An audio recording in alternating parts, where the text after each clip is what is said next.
जमलेल्या माझ्या सर्व पदाधिकारी बांधवांनो, भगिनींनो आणि मातांनो,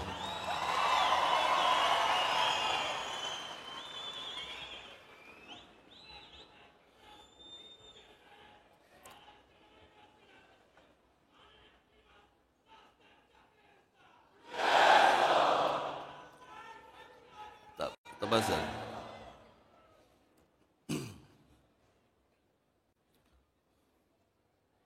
हे बाळा नांदगावकर, म्हणजे ओळखलं नसेल तुम्ही त्या लेंग्या बिंग्यामध्ये त्यांना. निवडणुकीच्या काळामध्ये तिथे प्रचाराच्या दरम्यान त्यांचा पायाला फ्रॅक्चर झालं आणि त्याच्यामुळे ते आता होईल बरं. ते बऱ्याच दिवसांनी मी तुम्हाला भेटतोय, तुम्ही मला भेटताय. निकाल लागले. निकाल लागल्यानंतर निकालावरची प्रतिक्रिया मी दिली होती. त्याच्यानंतर मी काही बोललो नव्हतो.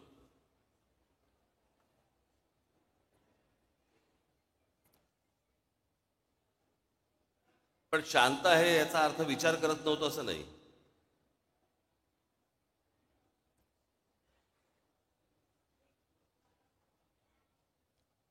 सगळ्या गोष्टींचं एक विवेचन चालू होतं, आकलन चालू होतं.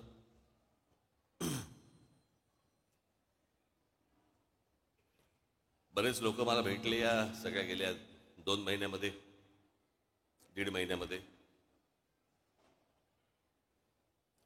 परवा दिवशी माझ्याकडे ते संभाजी महाराजांवरचे चित्रपट करणारे लक्ष्मण उतेकर दिग्दर्शक ते आले होते. उत्तम दिग्दर्शक.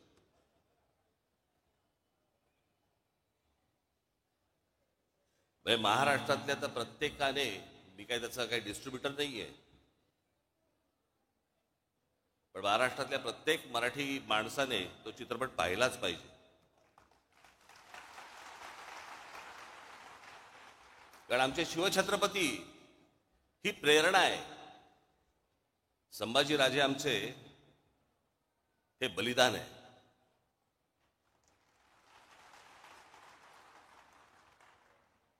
आणि मग मला मी पाहिलं नव्हतं त्याचं ते ट्रेलर बिलर. मला आमच्या अमेय खोपकरने मला सांगितलं की त्यांना तुम्हाला येऊन भेटायचंय.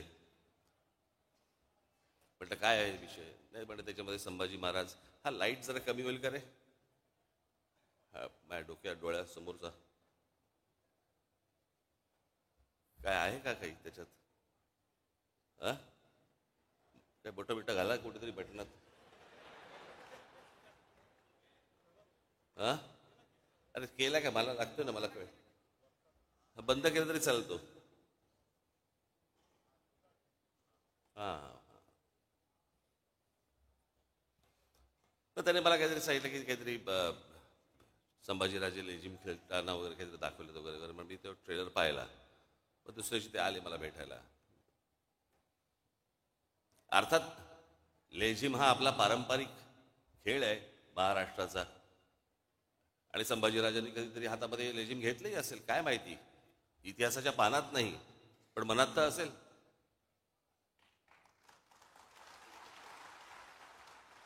पण मी त्यांना म्हटलं त्या गाण्यावरनं म्हटलं चित्रपट पुढे सरकतोय का, की नुसतं गाणं आहे सेलिब्रेशनचं. ते बोला नाही सेलिब्रेशनचं. म्हटलं मग कशाला चित्रपट कशाला स्टेकला लावताय. आपल्याकडे काय आहे, हल्ली सगळ्यांनाच इतिहास समजायला लागलाय. सगळेच इतिहास तज्ज्ञ झालेले आहेत. सगळ्यांच्याच एकदम भावना उफाळून येतात सगळ्या बाबतीत. पण म्हटलं काय आहे, म्हटलं चित्रपट पाहायला लोक जेव्हा जाणार त्यावेळेला औरंगजेबाने केलेले जे अत्याचार आहेत ते डोक्यात ठेवून म्हटलं ज्यावेळेला लोक जातील. आणि म्हटलं ट्रेलरमध्ये काहीतरी लेझिम बिझिम नाचतात बिस्तार, म्हटलं काढून टाका. म्हटलं ते म्हटलं उद्या असं आपण पकडूया. म्हटलं नंतर मी कोणाशी तरी नंतर बोलत होतो.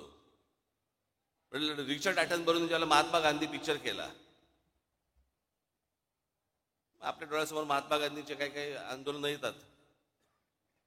पण चित्रपट पाहायला गेलो असताना आपल्याला असं एका सीन मध्ये दिसलं की महात्मा गांधी दांडिया खेळतात. कसं वाटलं असतं आपल्याला.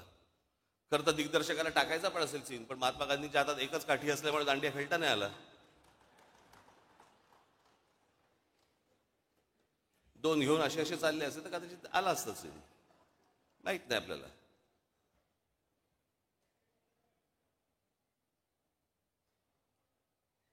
पण बरेच लोक मला भेटले, म्हणजे निकाल लागल्यावरती, निवडणुकीचा निकाल लागल्यावरती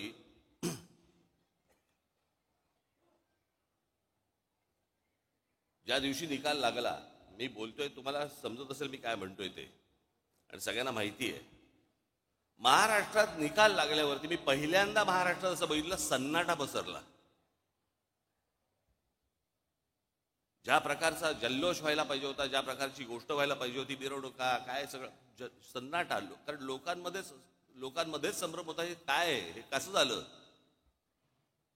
असा कसा निर्णय आला. माझ्याकडे एक व्यक्ती आली होती जी RSSची, म्हणजे संघाशी संबंधित व्यक्ती होती. त्यांच्याही मनामध्ये मला दिसलं की त्यांनाही पटलेलं नाही. त्यांनी फार छान वाक्य बोलले ते माझ्यासमोर. मला म्हणाले, इतना सन्नाटा क्यों है भाई, कोई तो जीता होगा, कोणीतरी जिंकलं असेल की ज्याच्यातनं जल्लोष होईल. पण महाराष्ट्रामध्ये जो सन्नाटा पसरला ते कसलं होतं काय. काही काही गोष्टींवरती तर विश्वासच बसू शकत नाही. हे आमच्या इथे राजू पाटील बसलेत. कुठे आहेत राजू, कुठे आहे? इथे.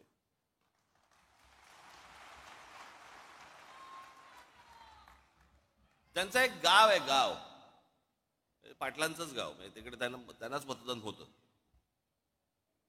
साधारणपणे किती 1200 लोकांचं गाव आहे ना, 1400 लोकांचं गाव आहे. या 1400 लोकांच्या गावामध्ये राजू पाटलांना किती मतं पडली असतील?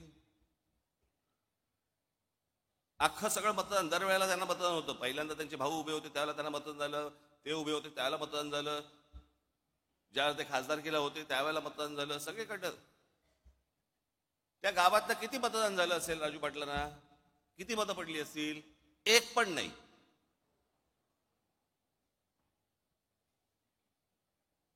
अख्ख्या गावातनं एक मत नाही पडत. जी 1400 मतं जी दरवेळेला राजू पाटलांना पडायची, त्या गावामध्ये एक मत नाही पडत.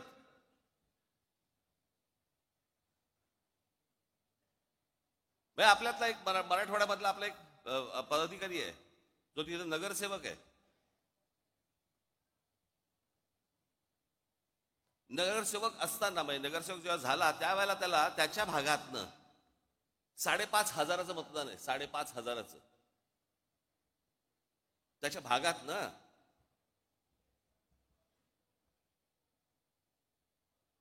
आत्ता तो विधानसभेला उभा होता,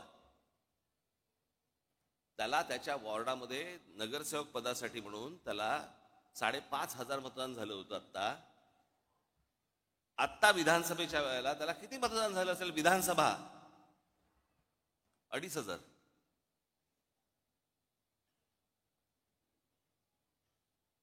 अनेक असे निर्णय आहेत महाराष्ट्रामध्ये झालेले की ज्याच्यावरती विश्वास, निवडून आलेल्यांचा विश्वास नाहीये, पडलेल्यांचा काय घेऊन बसलो आपण. रोज रात्री बायकोला चिपटा काढ. बाळासाहेब थोरात काँग्रेसचे नेते 7 वेळा आमदार झाले. 7 वेळा. ही 8वी टर्म होती त्यांची. 7 वेळा जो माणूस आमदार केला, 70 ते 80 हजार मताधिक्याने निवडून यायचे, ते बाळासाहेब थोरात या निवडणुकीमध्ये 10,000 मतांनी पराभव होतो.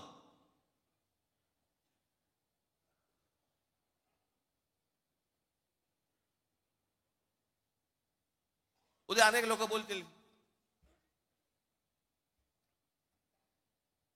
की राज ठाकरेंचा पराभव झाला म्हणून त्याच्यामुळे ते हे बोलतायत. मी काय बोलतोय? अख्खा महाराष्ट्र बोलतोय.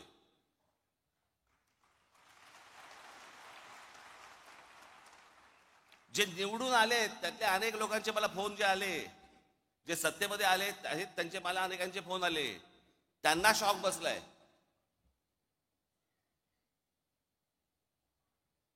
अहो 4-5 जागा येतील, म्हणजे कसं आहे, भारतीय जनता पक्षाला 132 काय जागा मिळाल्या वगैरे वगैरे, चला ठीक आहे. मागच्या वेळेला पण त्यांना काहीतरी 100 काय किती जागा होत्या, 105च्या आधी नाही 105-17 होत्या, 122 काहीतरी, 122 काहीतरी जागा होत्या 2014ला. ठीक आहे, आपण समजू शकतो. चला 132. अजित पवार 42.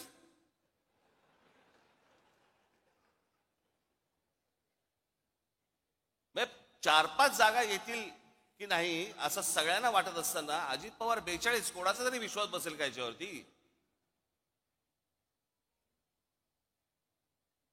आणि जे इतकी वर्ष या महाराष्ट्रामध्ये राजकारण करत आले, ज्यांच्या जीवावरती हे अजित पवार, भुजबळ बिजबळ सगळेजण मोठे झाले, त्या शरद पवारांना 10 जागा मिळतात. मग हे न समजण्याच्या पलीकडची गोष्ट आहे, न समजण्याच्या पलीकडची. गेल्या 4 महिन्यापूर्वी लोकसभा झाली. त्या लोकसभेला सर्वात जास्ती ज्यांचे कोणाचे खासदार निवडून आले असतील तर ते काँग्रेसचे निवडून आले. त्यांचे 13 खासदार निवडून आले काँग्रेसचे. बरोबर बोलतोय? एका खासदाराच्या खाली किती आमदार येतात? साधारणपणे 5 ते 6 आमदार येतात. 6 आमदार येतात, बरोबर आहे. सर्वसाधारणपणे किती आमदार यायला पाहिजे होते काँग्रेसचे? सगळे 6च्या 6 नाही पकडलं, पण एखाद्या मतदारसंघामध्ये 6च्या ऐवजी समजा 4 आलेत, 3 आलेत, काहीतरी त्यांचे 15 आमदार येतात.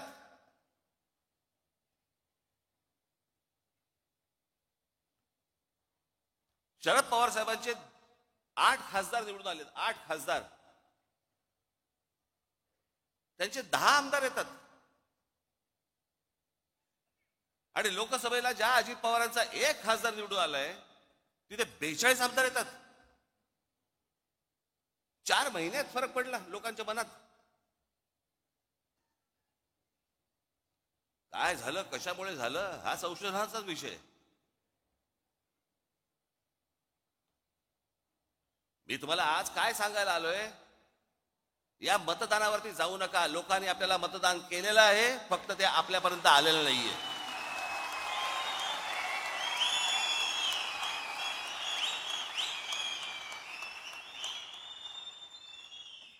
तुम्ही असं कुठेही मनामध्ये धरू नका की लोकांनी आपल्याला मतदान केलं नाही. लोकांनी मतदान केलं, पण ते केलेलं मतदान कुठेतरी गायब झालं.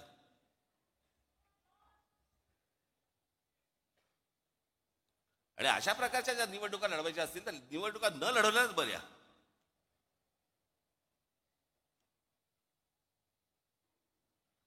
अर्थात ही पण गोष्ट निघून जाईल. कोणी कुठच्या गोष्टीचा अमरपट्टा घेऊन आलेला नसतो. अशा गोष्टी होत असतात.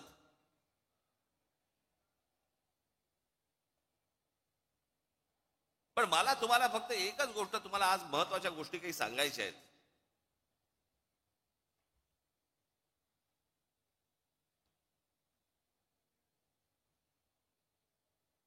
की ज्या गोष्टी तुम्हाला पक्षाने आजपर्यंत ज्या तुम्हाला सांगितल्या, ज्या आजपर्यंत पक्षाने ज्या गोष्टी केल्या, जी आंदोलनं केली, ज्या गोष्टींचे निर्णय लागले, या गोष्टी कुठेतरी तुम्ही पण सतत लोकांसमोर मांडत राहिले पाहिजेत.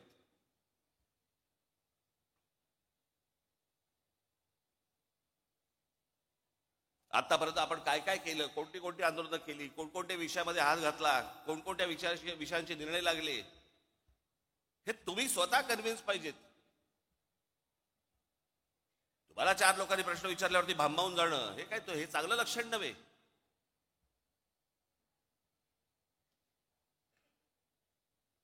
म्हणून मी आज तुमच्यासाठी काही गोष्टी इथे आणल्या आहेत मुद्दामून, ज्या तुम्ही लक्षात ठेवल्या पाहिजेत. माझं भाषण संपल्यानंतर ज्यावेळेला ते येईल, कुठेतरी युट्यूबला येईल, तेवढा पोर्शन तुम्ही कट करून ठेवला पाहिजे. सतत तुम्ही त्या गोष्टी ऐकल्या पाहिजेत, बघितल्या पाहिजेत.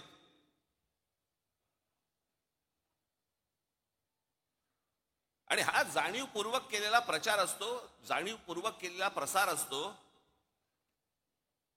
तिथे जर तुम्ही खमके नसाल, तुम्ही जर खंबीर नसाल, तुम्ही उत्तर काय देणार आहात? आणि हे जाणून बुजून सगळे, कारण कसं आहे, हल्ली काही अनेक पत्रकार जे आहेत हे अनेक पक्षांच्या दावणीलाच बांधले गेलेले आहेत. अनेक चांगले पत्रकार देखील आहेतच, पण अनेक पत्रकार गेलेले आहेत. ते ह्या सगळ्या गोष्टी लिहित असतात, सांगत असतात, चॅनलमधनं पसरवत असतात, वर्तमानपत्रात देत असतात, सगळ्या गोष्टी चालू असतात, सोशल मीडियावरती देत असतात. आणि मग तुम्हाला ते भणभणून टाकतात. त्यातला सगळ्यात महत्वाचा भाग कुठला? 3 विषय आहेत. 3 विषय मला मुद्दामून तुमच्या समोर मांडायचे आहेत आज. एक म्हणजे राज ठाकरे भूमिका बदलतात. मी ज्यावेळेला माझ्या काही पदाधिकाऱ्यांची, इतर सगळ्या लोकांची ज्यावेळेला मी बोललो त्यांच्याशी, मी म्हटलं तुम्हाला तरी माहिती आहेत का म्हटलं भूमिका बदलणं म्हणजे कशाला म्हणतात.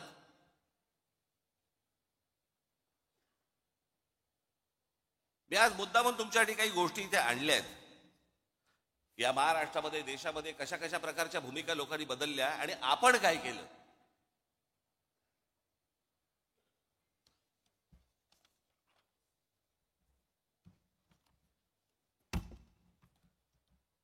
थोडा मागे जातो, नंतर मध्यात परत येतो.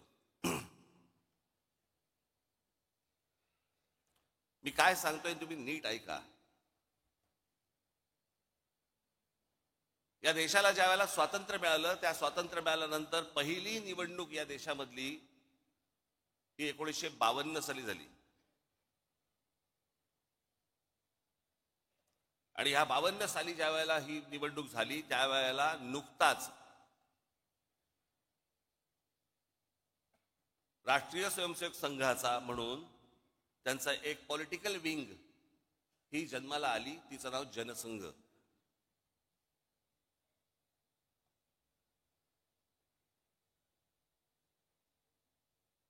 हिंदुत्व वगैरे वगैरे अनेक गोष्टी ते मांडत आले आजपर्यंत, त्याचा काही विषयच येत नाही.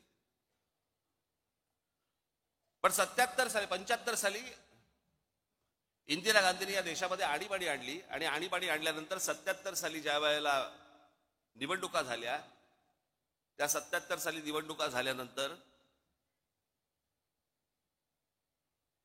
देशभरामध्ये इंदिरा गांधींचा दारुण पराभव झाला. इंदिरा गांधी स्वतः हरल्या होत्या.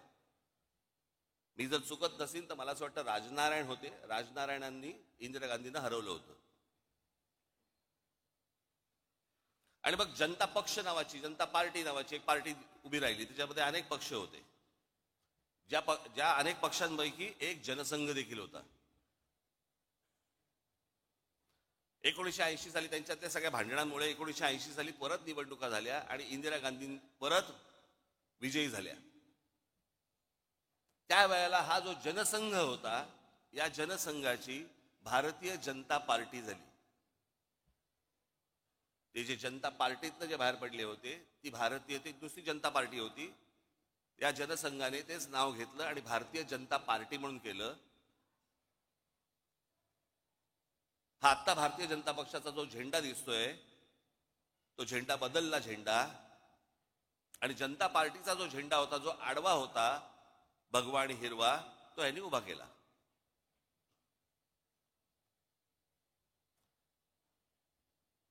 आणि हिंदुत्व या विषयावरती आजपर्यंत जे जनसंघाने ज्या गोष्टी केल्या, 80 साली ज्याला भारतीय जनता पक्ष म्हणून जेव्हा झाला, भारतीय जनता पार्टी म्हणून जेव्हा झाली, त्यावेळेला अटल बिहारी वाजपेयी त्याचे अध्यक्ष झाले. आणि त्यांनी संपूर्णपणे पक्षाची भूमिका बदलली आणि गांधीवादी समाजवाद यापुढे आम्ही पाळू, ही भूमिका घेतली. गांधीवादी समाजवाद.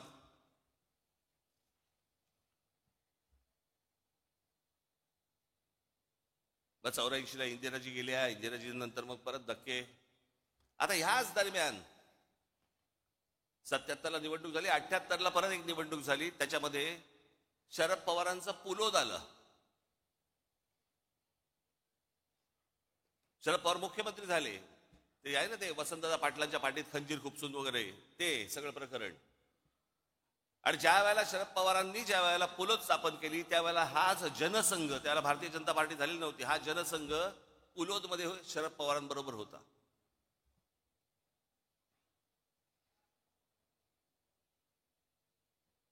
मी काय सांगतोय तुमच्या लक्षात येईल मी आता. आणि आता हे जे सगळं चालू आहे ना, हा ह्याला भेटला, तो त्याला चोरून भेटला, तो त्याला हे भेटला, हे तर उघडपणे सुरू होतं.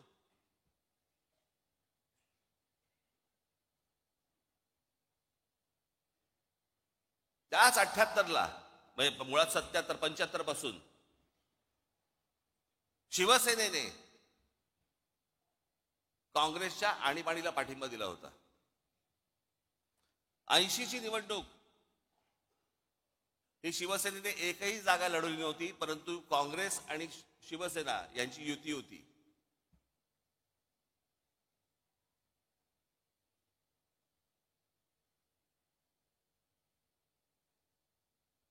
शरद पवार त्याच्यात 80 साली त्यांचं सरकार बरखास्त केलं इंदिरा गांधींनी. 6 वर्ष काही नव्हते. 84ची एक निवडणूक झाली. मग 86 साली शरद पवार परत काँग्रेसमध्ये त्यांनी प्रवेश केला संभाजीनगरला राजीव गांधींच्या समोर. मग ते काँग्रेसमध्ये आले.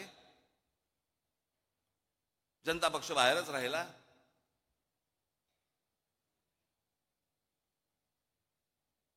मग मराठीच्या प्रश्नावरती मुंबई महानगरपालिका शिवसेनेच्या हातामध्ये आली. 86ची निवडणूक झाली. 86 पर्यंत अटल बिहारी वाजपेयी हे भारतीय जनता पार्टीचे अध्यक्ष होते.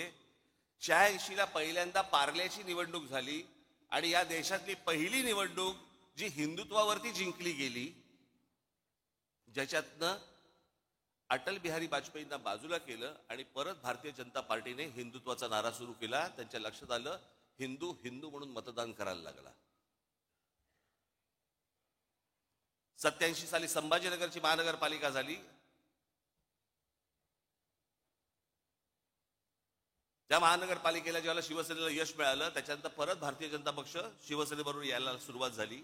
88-89 चर्चा.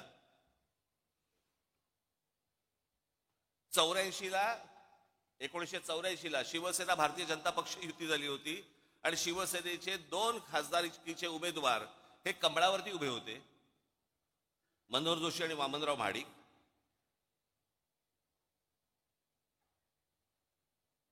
मग 90ला परत युती झाली.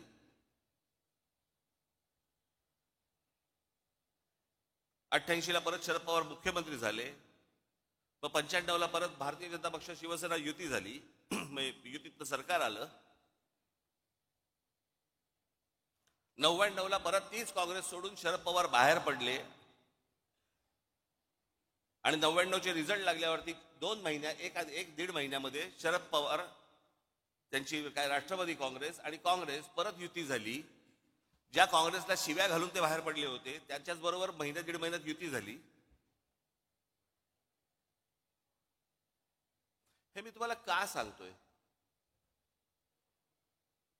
या सगळ्यांनी आपापसात प्रत्येकाच्या स्वार्थासाठी सगळ्यांनी आपापल्या भूमिका बदलल्या. इथे मी कोणत्या स्वार्थासाठी भूमिका बदलली हो?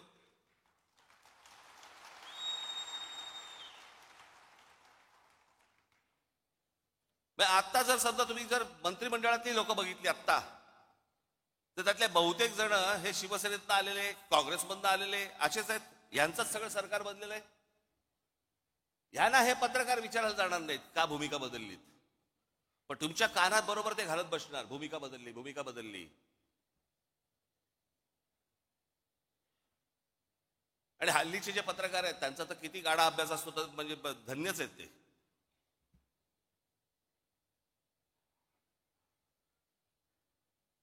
आजचा दिवस ढकलायचा, काही का बातमी टाके ना. आणि आता तर काय सगळे प्रत्येक पक्षाच्या एक कल्लीच सगळ्या गोष्टी सुरू आहेत. आता काल त्या कुंभमध्ये किती लोक गेली अजून आकडा येत नाहीये. ज्या प्रकारे इतर पक्षांचं कोणाचं असतं आणि काय झालं असतं, तर काय तमाशा केला असता चॅनलवाल्यांनी. आता काय नाही, सगळं चालू आहे, दाखवत आहेत बातम्या फक्त.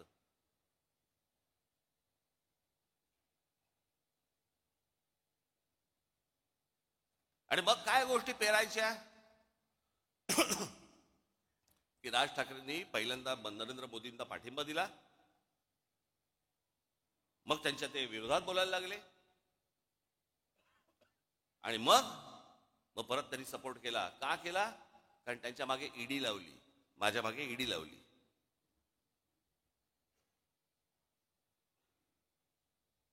मला ती पण कहाणी आज तुम्हाला तुमच्या समोर आणि ह्या चॅनलच्या द्वारे महाराष्ट्रासमोर मला समोर सांगायचीच आहे.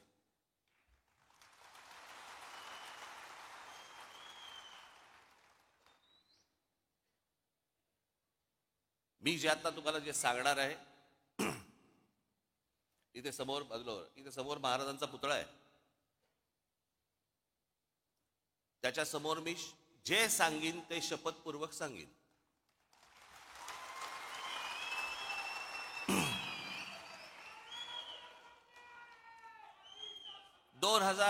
साधारणपणे आता 2005 ची वगैरे गोष्ट असेल. मी ज्या शिवाजी पार्क मैदानामध्ये, शिवाजी पार्कमध्ये जिथे मी लहानाचा मोठा झालो, तिथे आम्ही लहानपणापासून ती कोइंदूर मिल पाहत होतो. काही नाही, जस्ट येता जाता ती डोळ्यासमोर यायची. एके दिवशी, ही 2005 ची गोष्ट, वर्तमानपत्रामध्ये मी बातमी वाचली. तोपर्यंत आम्ही आमचा व्यवसाय सुरू केला होता. आता व्यवसाय करणं हा तर काही पाप होऊ शकत नाही ना. अनेकांना व्यवसाय दाखवता पण येत नाहीत, तरी सगळ्या गोष्टी सुरू असतात त्यांच्या. एक व्यवसाय सुरू केला. वर्तमानपत्र सकाळी वाचत असताना वर्तमानपत्रामध्ये एक बातमी दिसली मला. एनटीएससीच्या सगळ्या मिल्स, एनटीएससीच्या, केंद्र सरकार, सुप्रीम कोर्टाने निर्णय दिलाय की या एनटीएससीच्या मिल्स काढा आणि जे काही कामगारांचे इतक्या वर्षांचे पगार होते ते देऊन टाका. आपली बातमी वाचत होतो. बातम्या वाचता वाचता त्या सगळ्या मेलमध्ये एक कोइंदूर मिल होती. म्हणून मी आमचे जे पार्टनर होते त्यांना मी फोन केला. म्हटलं, अरे असं असं समोर काहीतरी येते कोइंदूर मिलचं. त्यांनी मला सांगितलं, पण हे ते प्रकरण खूप मोठं आहे. म्हटलं, हो मला मान्य, मला खूप मोठं आहे. काय आहे एकदा चेक तर करू. म्हणून आमचे एक दुसरे सहकारी होते, त्यांना मी फोन केला, त्यांना बोलून घेतलं. म्हटलं जरा बसून बघा काय होतंय. मग त्यांनी सगळी आकडेवारी केली वगैरे वगैरे. ते बोलले आपण टेंडर भरून टाकू. पण ते सगळं गणित बिणित केलं, टेंडर भरून टाकलं.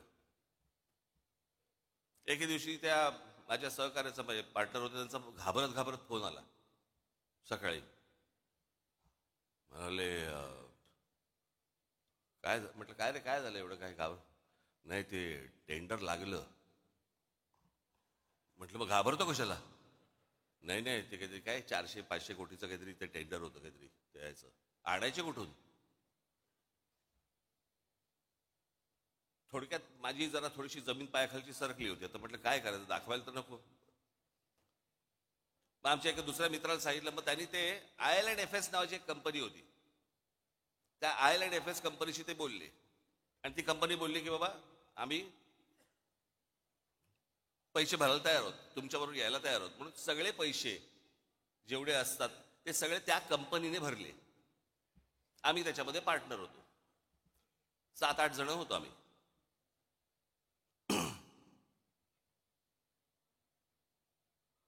झालं सगळं सुरू. परत त्याला ब्रेक आला. परत ती केस काहीतरी कोर्टामध्ये गेली आणि सगळ्या परत मिल त्या अडकल्या. परत त्याच्यामधनं 1 वर्ष 1.5 वर्ष गेलं आणि मग त्याच्यानंतर ते सगळं परत 1.5 वर्षांचं सुरू झालं.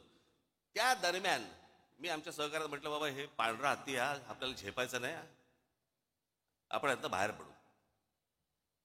मग माझ्याबरोबरचे अनेक जे काही माझे पार्टनर जे होते ते बोलले की आपण नाही, आपल्याला हे झेपणं नाही, काम नाही आपलं, आपण आपल्याला बाहेर पडू. म्हणून आम्ही आमचा स्टेक घेऊन बाहेर पडलो. आमचा स्टेक त्यांना दिला आणि त्याचे पैसे घेऊन आम्ही बाहेर पडलो. ही गोष्ट आहे 2000, मला असं वाटतं 8ची. त्याच्यानंतर आमचा विषय संपला. ज्या दिवशी मला ती ईडीची नोटीस आली, मला प्रश्न पडला कसली ईडीची नोटीस, काय आहे काय. मग आम्ही जेव्हा बघितलं त्याचा विषय होता कोहिनूरचा. म्हटलं आपला काय संबंध याच्याशी आता. मग मला तिकडे बोलवते माणसं, मलाशी काय बोलवते हेच मला समजेना. की त्यांच्याकडनं तुम्हाला पैसे आले पण तुम्ही त्यांचे पैसे काय, मला काय कळत नव्हतं. म्हटलं काय झालं. बरं, जे पैसे आले त्याच्यावरती आम्ही टॅक्स भरला, टॅक्स भरून तो गेला. सगळ्यांनीच टॅक्स भरला आणि तो गेला. ती जी कंपनी होती त्याच्यामध्ये टॅक्स भरला, त्या कंपनीने तिकडे टॅक्स भरला, त्यातनं आम्ही बाहेर पडलो. मला ज्या वेळेला ती गोष्ट आली त्यावेळेला मी ज्यावेळेला इन्क्वायरी केली, आमच्या CA ला बोलवलं. म्हटलं काय नेमकं काय झालं सांग मला. तो बोलला तुमच्यातला एक जो पार्टनर आहे, तुम्ही जो टॅक्स भरलात त्या कंपनीत, त्या पार्टनरने तो टॅक्स इन्कम टॅक्सला भरलाच नाही, तो ते पैसे तुमचे बाहेरच्या बाहेर वापरले. म्हटलं मग आता काय करायचं? म्हणे आता परत टॅक्स भरायला लागेल. आम्ही परत टॅक्स भरून टाकला. जेवढा होता तेवढा परत प्रत्येकाने आपापला टॅक्स परत भरून टाकला. कोण जाईल झंझटीत? विषय संपला. आता एवढ्याशा गोष्टीसाठी राज ठाकरे ईडीला घाबरला आणि मोदींची स्तुती करायला लागला. मला काय देणं घेणं त्या गोष्टींशी? माझ्या डोक्यावरती तलवारी घेऊन नाही मी फिरत.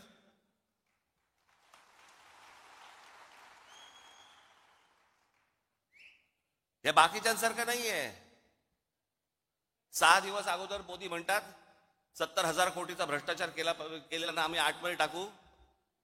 आम्हाला माहित होतं की ते मंत्रिमंडळात टाकणार आहेत.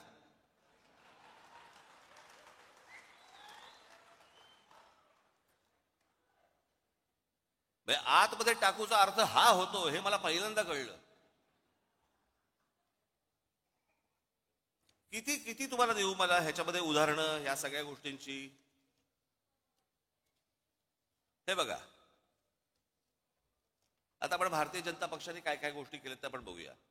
हिम्मत बिस्वा शर्मा, भ्रष्टाचाराचं मूर्तिमंत प्रतीक अशी ज्यांची संभावना भारतीय जनता पक्षाने केली होती, हिम्मत बिस्वा शर्मांची, त्यांना पक्षात घेतलं. नंतर दुसऱ्या पक्षात होते ते, भ्रष्टाचाराचे आरोप केले होते त्यांच्यावरती. त्यांना नंतर भारतीय जनता पक्षाने पक्षात घेतलं. त्यांना अर्थ, आरोग्य आणि शिक्षणासारखी खाती दिली. नंतर त्यांना 2021 मध्ये मुख्यमंत्री केलं. म्हणजे ज्यांच्यावरती भ्रष्टाचाराचे आरोप केले होते तिथे भूमिका नाही बदलली. हे तुम्हाला पत्रकार नाही सांगणार. मुकुल रॉय,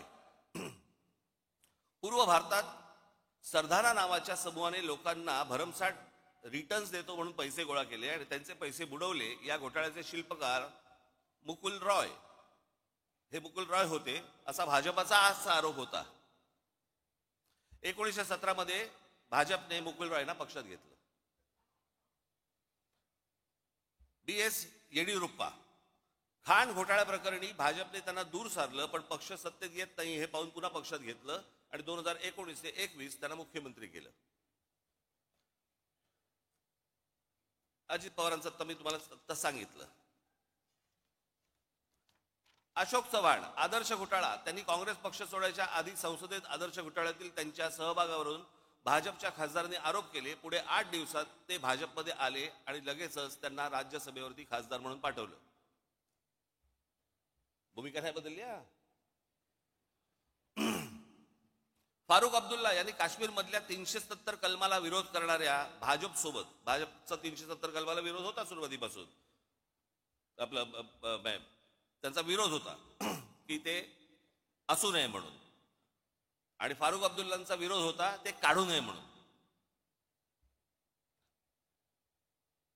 काश्मीर मधल्या 370 कलमाला विरोध करणाऱ्या भाजपसोबत 1999 त्यांच्या NDAचे घटक बनले फारुख अब्दुल्ला, आणि ओमर अब्दुल्ला परराष्ट्र राज्यमंत्री बनले. याच ओमर अब्दुल्लांच्या नंतर नॅशनल कॉन्फरन्सने 2009 मध्ये काँग्रेसबरोबर युती केली. भूमिका नाही बदलली. भाजपमध्ये आले, भाजपने भूमिका बदलली. हे तुम्हाला कोण सांगणार नाहीत. म्हणून मी तुम्हाला, राजकारणामध्ये आहात तुम्ही, तुम्हाला हे सगळे संदर्भ तुम्हाला लक्षात असले पाहिजेत, तुम्हाला माहिती असली पाहिजे. ज्या वेळेला हे लोक येऊन समोर ज्याला तुमच्याशी बोलतात आणि ज्याला त्याला सांगतात,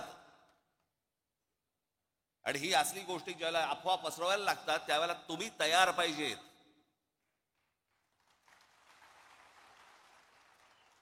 गेल्या 50, 60, 70 वर्षाचा इतिहास महाराष्ट्राचा काय आहे, देशाचा काय आहे, कुठे कुठे कुठच्या पक्षाने काय काय गोष्टी केल्या. मुफ्ती मोहम्मद सईद, भाजपने 2015ला मुफ्ती मोहम्मद सईद यांच्यासोबत युती केली आणि पुढे मुफ्ती मोहम्मद सईद यांच्या निधनानंतर त्यांच्या मुलीला महबूबा मुफ्ती सईदला पाठिंबा दिला. म्हणजे ज्यांचा 370 कलमाला विरोध होता काढू नये म्हणून, ते मुफ्ती मोहम्मद सईद.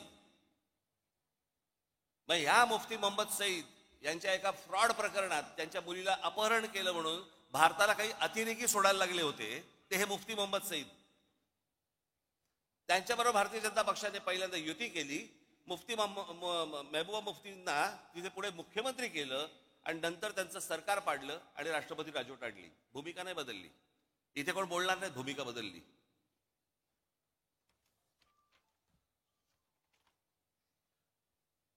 आता महाराष्ट्रात येऊ. राधाकृष्ण विखे पाटील आधी काँग्रेसमध्ये, मग विरोधी पक्षनेते होते. पुढे 2022 ते 24 काळात महसूल मंत्री आणि सध्या जलसंपदा मंत्री भाजपमध्ये. हर्षवर्धन पाटील आधी काँग्रेसमध्ये होते, मग ते भाजपमध्ये आले. हर्षवर्धन पाटील भाजपमध्ये आले तेव्हा म्हणाले होते आता शांत झोप लागते. ते हर्षवर्धन पाटील बोलले होते. सगळ्याचे व्हिडिओज आहेत, सगळ्या गोष्टी तुम्ही बघू शकता. नारायण राणे, गणेश नाईक, बबनराव पाचपुते, विजयसिंग मोहिते पाटील, पदमसिंग पाटील, किरीट सोमय्याने ते केवढे आरोप केले होते. अनेक लोकांवरती आरोप केले विरोधी पक्षांमधल्या. आज ज्यांच्यावरती आरोप केलेत ना ते सगळे आज मंत्रिमंडळात आहेत किंवा भारतीय जनता पक्षासोबत आहेत. त्यांना नाही कोणी विचारलं जात की भूमिका बदलली का, काय बदललं. हे जाणून बुजून तुमच्या खाली लागतात. जाणून बुजून तुम्हाला बदनाम करण्यासाठी म्हणून या गोष्टी सगळ्या पसरवल्या जातात. शिवसेनेचा ज्यावेळेला जन्म झाला 1966 साली, त्याच्यानंतर पहिली जी निवडणूक लढवली ती प्रजा समाजवादी पक्षाबरोबर लढवली. त्या निवडणुकीनंतर मुस्लिम लीग बरोबर युती पण केली होती. त्याच्यानंतर 77-75ला काँग्रेसला पाठिंबाही दिला होता. 80 साली युती पण केली होती. नंतर भारतीय जनता पक्षाबरोबर त्या वेळेची जी काय परिस्थिती असेल त्याप्रमाणे विरोधी पक्ष कोण निर्णय घेत असतात. यांनी घेतले असेल, त्या वेळेला परिस्थिती बदलली असेल. पण त्यांची ती बदललेली परिस्थिती हे ह्यांचं बरं आहे. ह्यांनी केलं की प्रेम, आम्ही केला की बलात्कार.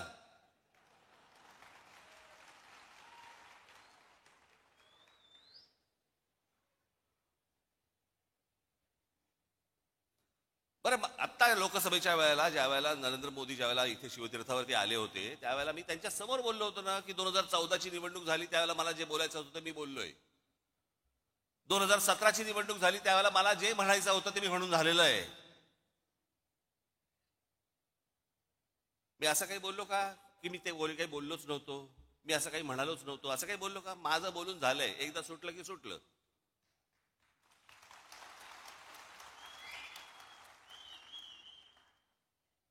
आणि जे बोललो होतो त्या सगळ्या गोष्टींना आधार होते. जे चांगलं कराल त्याला चांगलं म्हणू, जे वाईट कराल त्याला वाईट म्हणू. ह्या सगळ्या गोष्टी ज्या तुमच्या समोर आणल्या, हे कृपाशंकर सिंग, बबनराव पाचपुते, अजित पवार, हे सगळे देवेंद्र फडणवीसांनी किती लोकांवरती आरोप केले आतापर्यंत? भ्रष्टाचाराचे किती लोकांना बरोबर आरोप केले? कित्येक लोकांवरती जे तुम्हाला आता त्यांच्याबरोबर मंत्रिमंडळात दिसतील. कित्येक लोक तर आता देव दर्शनाला जातात, पूजा करतात, देव पायात ठेवतात की फडणवीस किंवा किरीट सोमय्या कोणीतरी आमच्यावरती आरोप करा. चला, आरोप केल्यावर आतमध्ये जाता येतं.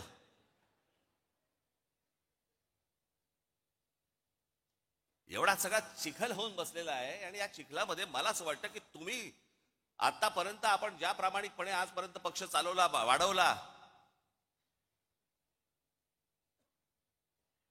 अनेक लोकांना हे असतं राजसाहेबांनी भारतीय जनता पक्षाच्या किंवा कोणाला नेत्यांना भेटलं नाही पाहिजे. समोरचा बोलला चहा प्यायला येत होतं, काय सांगू, घरीच पी.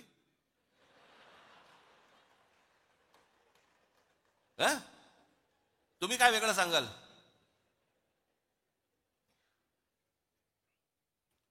अहो पण ते मला जेव्हा भेटायला येतात ना त्यावेळेला मी तुम्हाला विकत नाही.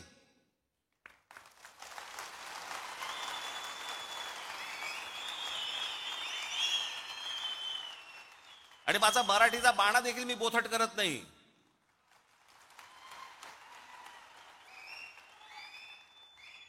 येतात, फोन करतात. आता मध्यंतरी मागे मी एकदा नाशिकला होतो. सकाळी मी निघालो होतो दौऱ्यावरती, कुठे पुण्याला जायचं होतं. 7 वाजता गाडीत बसलो. समोरून चंद्रकांत पाटील आले.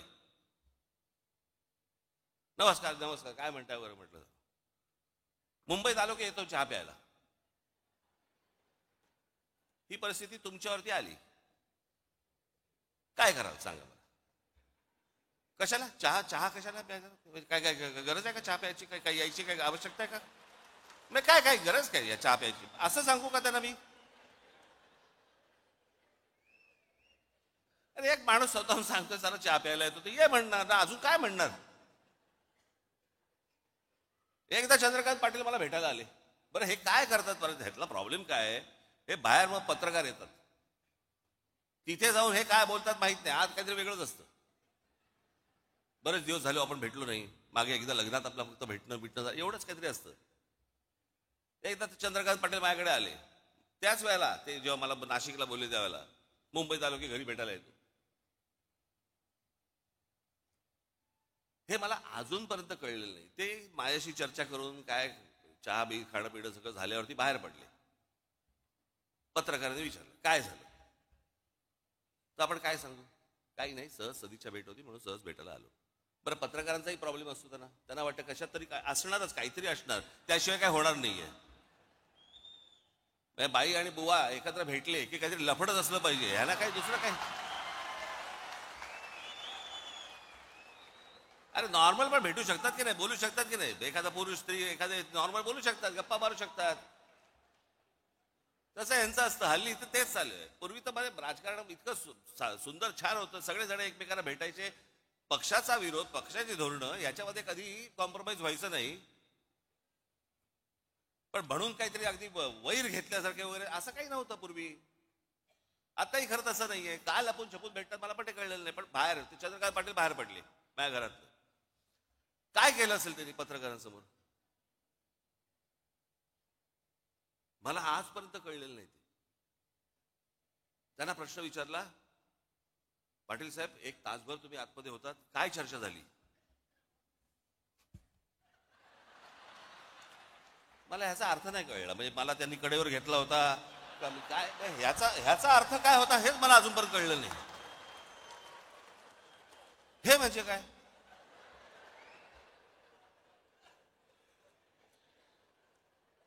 बरं मी काय पाहिलं नव्हतं. ते गेल्यानंतर पत्रकार आले आणि मला म्हणाले की त्यांनी असं केलं बाहेर गेल्यानंतर, म्हणजे काय झालं. मी म्हटलं असं केलं म्हणजे काय झालं, आम्ही दोघे एकमेकांना तेच विचारतोय, म्हणजे काय झालं. काय इकडे मी अक्रोड ठेवलं होतं, त्याच्यामध्ये दाबून दिलं आणि मी अक्रोड फोडून दिलं वगैरे, काय म्हणजे झालं काय.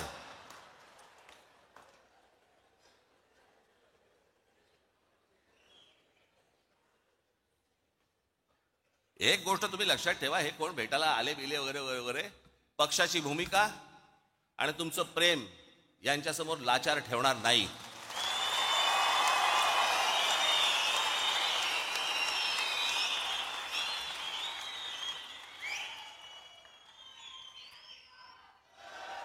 उद्या जेव्हा कधी निवडणुका होतील, काय होतील, कधी होतील.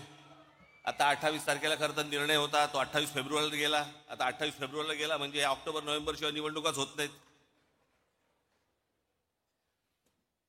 बरं ऑक्टोबर नोव्हेंबरला तरी काय अजून पुढे ढकलतील. त्यांना काय, सरकारला प्रशासक नेमल्यानंतर प्रशासनाच्या हातात जर समजा या सगळ्या महानगरपालिका आणि सगळ्या गोष्टी असतील, कोण नगरसेवकांची ओझी उचलेल.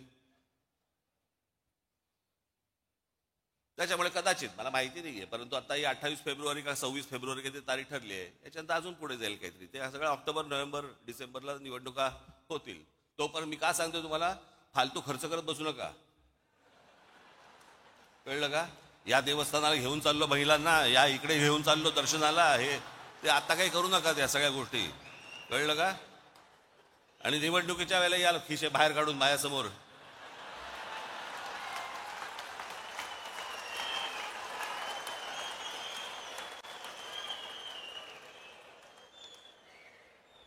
जरा सांभाळून, जरा काय आजूबाजूला चाललंय जरा एकदा बघा बरं का.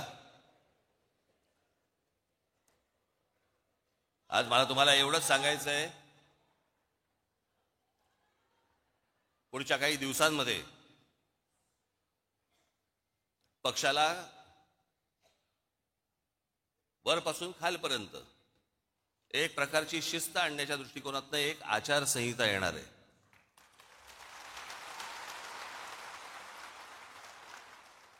जी गोष्ट मी माझ्या विभागाध्यक्षाशी बोलीन तीच माझ्या शाखाध्यक्षाला पण कळली पाहिजे, तीच माझ्या महाराष्ट्र सैनिकाला पण कळली पाहिजे की काय नेमकं चालू आहे ते.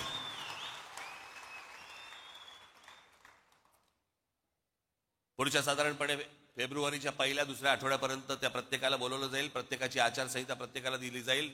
नेत्यांची आचारसंहिता, नेत्यांना त्याच्यानंतर तुमची कदाचित काही गोष्टींची नावंही बदलली जातील, पदांची.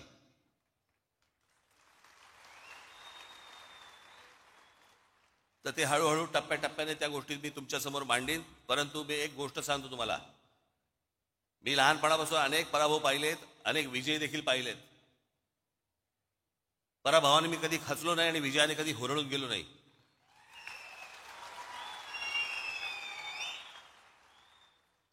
आणि खचलेले पिचलेले असल्या लोकांचं मला नेतृत्व करायचं नाहीये. माझ्याबरोबर राहणार असाल तर ठाम राहा.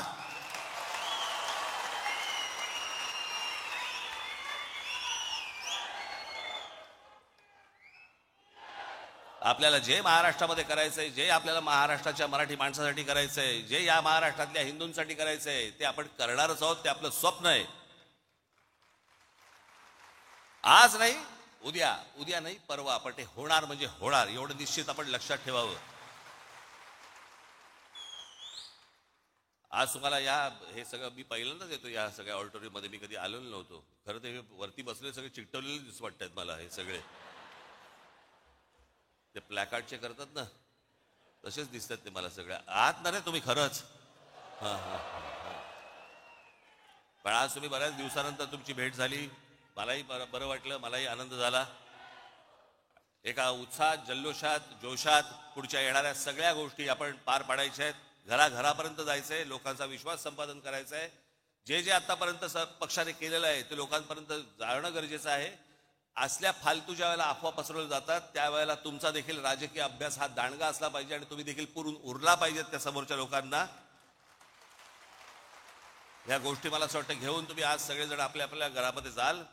फेब्रुवारीच्या पहिल्या आठवड्यात, दुसऱ्या आठवड्यामध्ये आपल्या सर्वांची मी भेट घेईनच. तोपर्यंत तुर्तास आज इथेच थांबतो. धन्यवाद. जय हिंद, जय महाराष्ट्र.